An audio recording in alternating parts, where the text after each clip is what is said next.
Dans la jungle, terrible jungle, le lion est mort ce soir. Plus de rage, plus de carnage, le lion est mort ce soir. On vous a loupé même. Prochainement, vous allez venir recommencer à venir raconter vos vies sur les réseaux sociaux. Là, ça fait trop mal en fait, pour vous. Ça vous fait trop mal. Vous faites chicoter par une équipe bis de Côte d'Ivoire et on vous a forcé à dormir à 21h. Heure GMT. N'importe quoi. Vous jouez rien de bon. Et c'est vous qui aimez jouer les dingueries. N'importe quoi. On vous a raté. Si vous voulez durable, attendez au match retour. Mais pour l'instant, souffrez. Et souffrez parce que vous avez dormi à 21h. Heure GMT parce que votre équipe, elle est meilleure que vous. Vous n'avez même pas honte. Vous avez mis vous avez joué vos vies dans ce match-là. Mais malgré ça, on vous a cadenassé. Et puis ça part qui est parti. Ndolé. Depuis quand des bouffeurs des genres moyens, des bouffeurs de Ndolé, sans saveur, vont venir nous battre chez nous à domicile. Ça, c'est à l'époque, hein, c'est plus maintenant. Revoyez vos fiches, mettez-vous à jour. La Côte d'Ivoire n'est pas vos camarades, sachez-le. Quand on parle de ballon là, vous ne devez même pas parler. Vu votre canne moyenne que vous avez fait, vous ne devez même pas parler même. De toute façon, pour battre ce Cameroun aussi faible, pour moi, ça en fait mal. Moi, ce qui me fait mal, c'est qu'on ne nous a pas corrigé même le 4-0. C'est pour ça que vous parlez encore. N'importe quoi. Suivant. Salut les champions, j'espère que vous allez bien. C'est le débrief Côte d'Ivoire-Cameroun. Il y aura beaucoup de choses à dire sur cette rencontre. Bon, je vais commencer par faire le cas par cas, et puis après, je vais parler de manière globale. Voilà.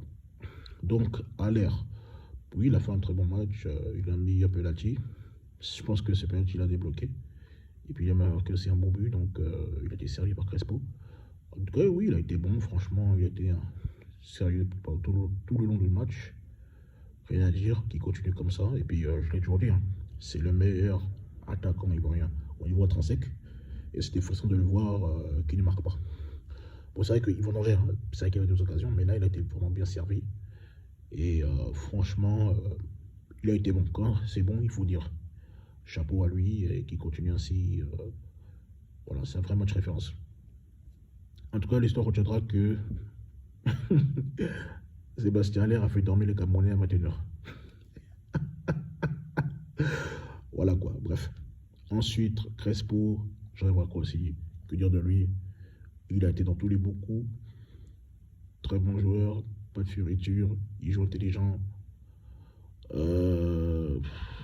Il a vraiment massé cette équipe sur son côté droit. Il a été vraiment exceptionnel. C'est un match référence. Il met une pause décisive. Voilà, et puis j'ai vraiment rien à dire parce qu'il a vraiment été superbe, impeccable. Je ne sais pas quel objectif qualificatif pour qualifier sa prestation majuscule qu'il nous a livré ce soir. Franchement dit, rien à dire. Hein. Franchement, il a été vraiment impeccable. Et pour moi, il est titulaire. Il a porté le mot 10. Et il l'a pas porté pour rien. Il a vraiment mouillé le maillot. Et pour moi, c'est l'homme du match. Sincèrement, c'était l'atout numéro 1 au niveau offensif. Donc, bravo champion. Continue ainsi. Voilà. En 3 matchs, enfin, à chaque fois qu'il est apparu, il a toujours le maillot. Et c'est ça qu'on attend des joueurs. Donc voilà. Boga, c'est vrai qu'au début, en première période, je l'ai trouvé. Il a fait comme quelques actions, mais je l'ai trouvé quand même moyen sur l'ensemble du match. Je n'ai pas senti le Boga de d'habitude. Bon. Je ne sais pas si c'est par rapport à la pelouse. Bon, j'aime pas trouver ça comme excuse. Mais il a essayé quand même de faire ce qu'il pouvait. Bon, je l'ai quand même trouvé moyen. Personnellement, je ne l'ai pas trouvé autant virevoltant. Mais bon, on verra au match retour. Qu'est-ce que ça va donner. Mais bon, moi j'ai apprécié sa qualité technique. Ensuite, Sangaré, pour moi c'est un des hommes du match aussi. Il a été monstrueux au milieu de terrain, ça il faut le reconnaître. Il a vraiment pris le dessus sur ses adversaires. Concerné offensivement comme défensivement, il se projette. Franchement, il a Touré, le capitaine Yayous, il peut dormir tranquille parce que la relève vraiment est assurée. C'est une graine, c'est une pépite, c'est un crack. Voilà, faut dire ce qui est. Il a été très bon. Et je ne regrette pas d'avoir fait son état le coup depuis la CAN 2019. Hein. Moi, je le vois, je suis pas à Toulouse. Et vraiment, il est en constante progression. Et vraiment, il est très très bon. Il a été vraiment impeccable. Rien à dire, franchement. J'ai pas de mots en fait, parce qu'en fait, c'est un match référence en fait, encore. il a vraiment été au-dessus, en fait. Voilà. Faut dire ce qui est. Et puis, plus besoin de trop parler. Sa qualité technique, son match parle pour lui, en fait. Donc, plus besoin de trop parler. Il était bon offensivement et défensivement. Donc, les Camerounais n'ont pas existé, en fait, au milieu de terrain. Voilà. Série, bon, je ne l'ai pas trouvé extraordinaire. Mais bon, il s'est bien géré quand même. C'est vrai que comme il est nonchalant, mais j'ai trouvé quand même impliqué quand même dans le tâche défensif. Même si je ne le trouve pas, je ne l'ai pas trouvé extraordinaire, mais bon, c'est pas mal pour un retour. Après, j'entends encore plus de lui. J'attends encore plus de lui. Mais bon, on va dire le retour plus ou moins encourageant. Même si je ne ferai pas de lui un titulaire. Parce qu'on a mieux, hein, quand des mecs comme Franck Kessié ou des mecs comme Seko Fofana ou le retour d'Obama. Mais bon, on va dire retour plus ou moins intéressant, on va dire ça comme ça. Même si j'ai pas été non plus. Il n'a pas été extraordinaire, mais bon, il s'est bien géré. Parce qu'il faut dire que les deux ont bouffé le terrain camerounais. Et ça, vraiment, c'est vraiment à souligner. Bravo, les gars. Ensuite, Serge Aurier, que dire de lui? Il était vraiment bon. Surtout défensivement, il était très bon. Mais il essaie de dédoubler avec Crespo. En fait, Aurier, j'ai beaucoup de choses à reprocher, mais c'est un joueur pour moi frustrant. C'est-à-dire que, autant je l'aime bien quand il est à 100%. Et il fait des bons matchs, autant quand il n'est pas à 100%, je ne le prends pas parce qu'il peut être catastrophique. Mais là, ce soir, il a fait un grand match. Il s'est porté comme un capitaine. Il a joué avec la Grinta. Il a essayé de dédoubler avec Crespo. Franchement, il a fait un beau match. Et c'est le genre de match que j'attends. Voilà, il a répondu vraiment présent. Et vraiment, chapeau à lui parce que vraiment, il a prouvé vraiment qu'on pouvait compter sur lui. C'est vrai qu'il est sans club, mais il a prouvé. C'est pour ça qu'il est notre capitaine. Donc, c'est très bien qu'il continue comme ça. Et puis, voilà. J'ai qu'il continue comme ça. Et puis, bonne chance pour la suite. Et j'espère qu'il trouvera un club pour retrouver son niveau. Odilon, on ne parle pas beaucoup de lui, mais il était très bon. Il a vraiment pas tremblé. Franchement, Odilon, il a été défensivement, il était bon. Il était dans ses choix. Et puis moi, ce que j'aime bien chez lui, c'est sa qualité de passe. C'est transversal, millimétré. C'est un crack en fait, ce joueur-là. Je ne sais pas pourquoi on ne met pas titulaire sur moi. Il ne trompe pas. Malgré son jeune âge, il est très bon. C'est vrai qu'au début, il y a un an et demi, je ne le connaissais pas. Hein. J'étais un peu dubitatif le concernant, mais il a vraiment été bon défensivement et il s'est bien géré. Il a fait encore un bon match. Pour moi, c'est un match référence pour lui. Et puis, franchement, qu'il continue comme ça. Et impeccable. Vraiment, masterclass. Pour moi, il est au-dessus. Hein. Parmi les meilleurs joueurs, il est dedans. Bailly. Voilà un joueur que, pour moi, hein, je l'ai toujours, pour moi, Bailly, à 100%, c'est le meilleur défenseur intrinsèquement. Mais là, il n'a plus de niveau, en fait. Donc, je pense qu'il doit aller sur le banc. On n'a même plus le section d'ailleurs, parce qu'il n'a plus de niveau de cette équipe. Il est sur le banc de Manchester United, et puis il donne encore un but bête. Et puis son jeu est trop risqué. Donc, franchement, c'est pas une bonne performance pour lui. C'était le maillot faible, au moins, de cette équipe. Sans se penalty donner de manière généreuse, ce petit généreux, provoqué par Bailly, je pense qu'on va gagner 2-0, même un peu plus. Franchement, c'est un match à oublier pour lui. Je ne dis pas qu'il a été dégueulasse, mais le penalty donné là, c'est un tâche noire. Bref, suivant. Boli, que dire de lui? C'est un match référence pour lui. Il a cadenassé tous les attaquants camerounais. Ils n'ont jamais pu prendre le dessus sur lui. La chose que j'ai dit, respect, c'est tout. J'ai pas grand chose à dire. C'est le ministre de la Défense, c'est le patron, c'est le taulier. Il est monstrueux. Après, c'est qu'il a un peu sorti, bon, il est sorti. Mais bon, après, je pense que comme il est en grande blessure, peut-être qu'il ne pouvait pas tenir un match, tout le match. Mais en tout cas, il était très bien. Voilà quoi, il n'y a rien à dire. Franchement, Boli, Mini Boli, il a été très bon. Et rien à dire quoi, impeccable. Masterclass, il est serein, il sait pas. Il a découragé, surtout Bayoken. Bayoken, j'avais envie de pleurer pour lui parce que on peut cadenasser un attaquant comme ça. Aïe, il n'a pas lâché d'une semaine, hein, franchement. Donc vraiment, respect.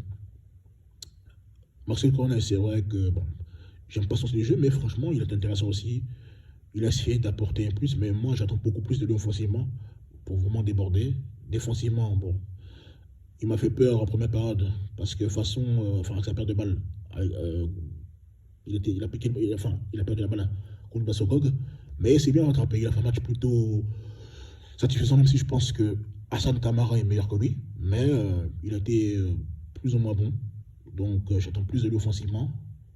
Et puis voilà, parce que je pense qu'il aurait dû le mettre en délit. Parce que comme Boga manquait un peu de gaz, je pense qu'il aurait été plus précis en délit. Mais en tout cas, il s'est bien géré. Bogo même aussi.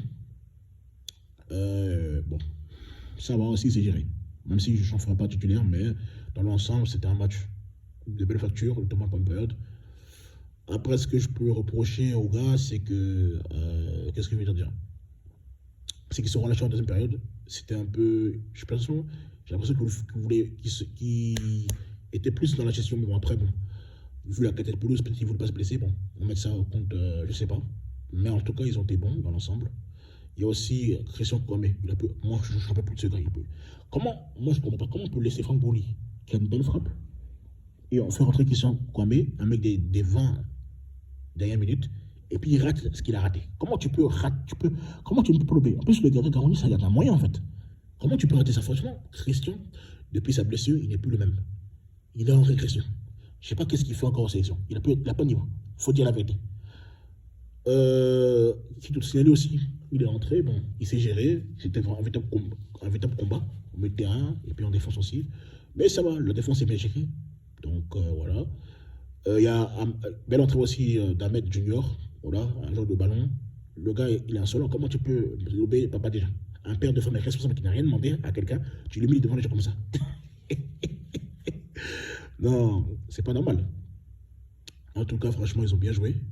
Ça, on peut pas laisser ça. Et je suis vraiment fan. Voilà, franchement, chapeau. Si je devais donner une note, bon, je donnerais une note générale. Bon, 12-13 sur 20. Parce que je pense qu'il y a des choses à revoir. Voilà, mais sinon, dans l'ensemble, ça a été bon. Chapeau. Et puis, j'espère qu'on va continuer ainsi. Dans ce sens. Ah ouais, pour terminer, maintenant, j'ai un peu miché les Camerounais. Comme c'est des plaisantins. Et puis les Camerounais, c'est pour ça que je vous ai dit, comme je disais tout à l'heure, ça c'est l'équipe bis, hein. C'est pas l'équipe type, hein, c'est l'équipe bis. Il n'y avait pas Fousseni Koulibaly, Amad Diallo, Javigno, Segofana, Jean-Philippe Bama, Franck Kessie, Nicolas Pepe, Wofun Sango, Ismaël Soro et Wifiza. Donc ça c'est la moitié d'une équipe. Donc dites-vous, si on avait ces joueurs-là, mais on allait vous tuer sur le terrain, on allait vous humilier cadeau. C'était 4-0 minimum, même 5. Manita. Après coup, on vous attend du côté de. On vous attend au match retour. Vous allez faire quoi? Vos joueurs moyens là. En fait, c'est ça le problème des gens. Vous êtes toujours en train de provoquer les Ivoiriens, de nous provoquer, de faire la grande bouche, alors que vous êtes incapable de battre des équipes comme le Mali, qu'on a battu en jouant plus 15 minutes. On les a éliminés à la CAN. Vous êtes incapable de courir après le score contre des équipes comme. Contre le Comore, nous qu'on a tapé en étant moyen. Vous avez du mal à battre le Rwanda. Ne pensez pas que vous avez battu facilement le Malawi, que nous, on veut le Malawi en fait. Nous, on n'est pas le Malawi, il faut le savoir ça. Donc, ça sera nous conjuguer, c'est ma mise. Je dis, c'est une équipe bis que vous affrontez, c'est pas l'équipe type. Et ça, ce qui vous fait mal, c'est parce que tellement vous vous attachez, vous avez tellement trop parlé, vous avez tellement été orgueilleux. La seule chose pour vous consoler, c'est de dire que la pelouse, elle n'est pas bonne. La pelouse n'était pas bonne pour les deux équipes, en fait. Je répète encore. En fait, ça m'appelle les Maliens. Ils ont fait la grande bouche. On les a éliminés à la canne. Les Malgaches, pardon. Ils ont joué dangereux. On a pris 4 points sur 6. À la fin, ils sont un peu plus qualifiés. Ils ont été éliminés. Nous, on est partis, on a fait le premier groupe et on est qualifié pour la canne 2022. Chez vous. Voilà. On a vu les Nigériens parce qu'on a fait un match difficile. Avec un petit tige, il faut le reconnaître. Mais quand on est parti là-bas, on les a mis les 3-0. Donc, et arrêtez de parler. Moi, j'ai dit, arrêtez de parler. Ça vous porte de l'œil. Arrêtez de parler. On est meilleur que vous, intrinsèquement. En qualité, en quantité, on a des meilleurs joueurs que vous. Ce n'est pas vos joueurs moyens qui sont musclés comme des catcheurs qui allaient faire quelque chose. Voilà. C'est pas vous bouffez de Ndolé ou de Mongo Chobi. Vous mangez des loups de sauce. C'est normal que vous êtes tous sur le terrain. Quand vous avez vu la qualité technique, là, vous pouvez vous comparer aux Ivoiriens. Enfin, moi, ce qui m'a fait rire, quand les caméras parlaient, je regarde les sous-produits des Lions en table, je regarde les joueurs de Côte d'Ivoire, je regarde encore les Lions en table, je regarde encore tout le vivier ivoirien, mais je pleure de rire, je dis, mais dites Dieu merci parce qu'on vous aurait trop humilié. C'était 3-0 minimum, hein, dans ce match-là. C'était 3-0 minimum. Voilà. Arrêtez de voir trop beau. Le Cameroun qui faisait peur dans les années 2000, c'est fini. On n'est plus à l'époque de Mbouma, d'Eto, de Joël Epalé, de, comment on appelle, Magvan Foué, de Djemba Djemba, Salomon Olembe, de Atouba, de Lorraine, de Womé ou de Rigo Basson. C'est fini, on n'est plus à cette époque-là. J'ai toujours dit, et j'ai terminé par ça, quand la Côte d'Ivoire a une bonne défense, le Cameroun ne peut pas nous battre. Je l'ai dit ça. Notez ça quelque part. Je l'ai dit à chaque fois que la Côte d'Ivoire a une bonne défense, vous ne pouvez pas nous battre. Vous allez monter haut, vous allez descendre, c'est la vérité. La preuve, ce soir, on n'a rien vu. Hein. Beaucoup de bruit, beaucoup de cinéma, beaucoup de fiers, beaucoup de chichi, pour rien du tout. Votre attaque n'a pas existé. On vous a poussé au milieu de terrain. C'est en deuxième période qu'on s'est un peu relâché. Et ça encore, on n'avait pas l'équipe type. C'est même pas honte. Vous êtes comme le Burkina Faso. Le Burkina Faso, ils vous ont frappé. Si c'est avec une telle médiocrité au niveau du jeu que vous comptez gagner, Burkina Faso et puis comment on appelle ça, le Cap, ils vont vous frapper cadeau. Ça, je vous le dis. Ils vont vous frapper cadeau et puis ça peut les guépards. N'importe quoi. Quand vous voyez l'équipe de Côte d'Ivoire, vous n'avez pas peur. Vous n'avez pas peur. Quand vous voyez la qualité intrinsèque de vos joueurs moyens et puis notre équipe là, vous n'avez pas peur. Vous n'êtes pas stressé. En tout cas, prochainement, quand vous allez nous affronter, vous allez vous mettre au niveau. Et puis prochainement, pour terminer, faites bien, dites à vos lionceaux là, de bien manger au retour. Parce que ce qu'ils vont encaisser au match retour, ils ne vont pas pouvoir supporter. Si vous avez l'équipe type, on va tellement vous humilier là, que vous risquez. Soit vos publics va vous lâcher, soit ils vont nous applaudir. Parce qu'on va tellement vous appuyer de tous les côtés, vous n'allez pas croire. Quand on parle de ballon là, les Camerounais ne peuvent pas parler dedans.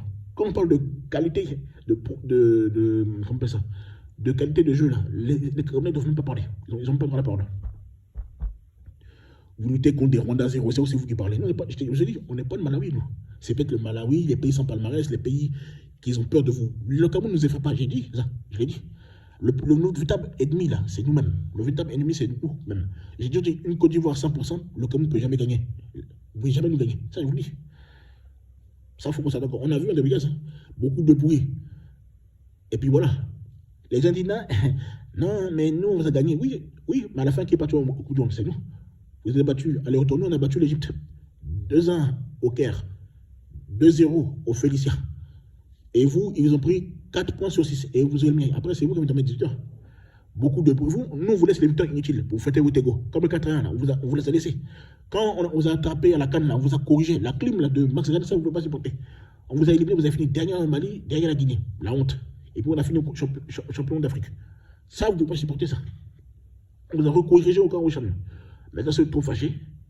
Faites ce que vous voulez. C'est trop fâché là. Entraînez-vous fort pour être aussi fort que nous. De toute façon, vous ne pouvez pas, vous êtes déjà moyen. Les 3 quarts des gens, quand vous êtes déjà moyen. Des gens qui jouent à l'Italie, des gens qui jouent dans des championnats mineurs comme ça. En Europe, ils vont faire quoi? Allez boire de l'eau. Et puis, voilà. De toute façon, pour terminer, en tout cas, la Tchéquée sautée de Lyonceau a été très copiée du côté des Bimpé. Bon, les gars, c'était moi. Ciao, ciao. Affaire à suivre.